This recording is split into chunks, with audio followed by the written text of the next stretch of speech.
Và ngày hôm nay Cắt TV sẽ gửi tới quý vị và các bạn một cái trò trải nghiệm thú vị hơn bao giờ hết.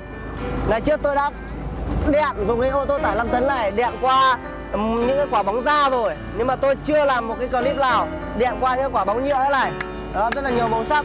Và chuyện gì nó sẽ xảy ra khi chúng ta dùng cái lốp ô tô tải 5 tấn này, chúng ta cán qua hai quả bóng tuyệt vời này. Chúng ta sẽ bắt đầu.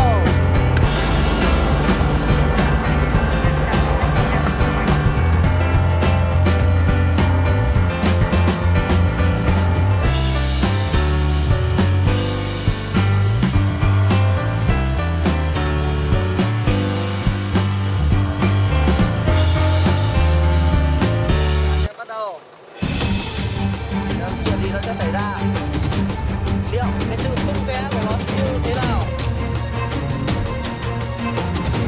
Ồ, quá, nổ luôn.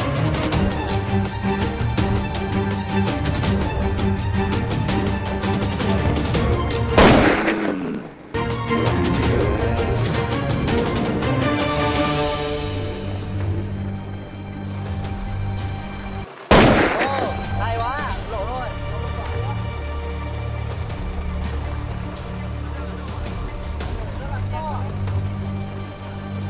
Rất nguy hiểm, rất nguy hiểm các bạn. Wow,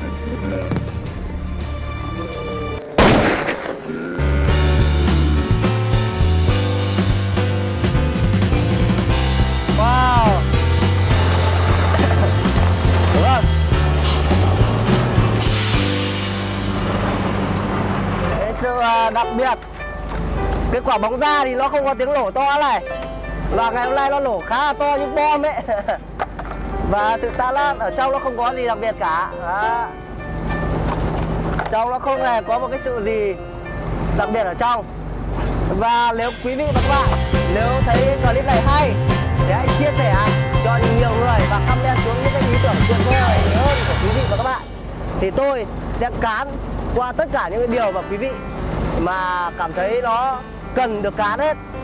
Tôi có một cái sứ mệnh đến với trái đất này, đó là dùng cái ô tô tải 5 tấn này cán qua mọi thứ trong cái cuộc sống này chúng ta cảm thấy chán ghét.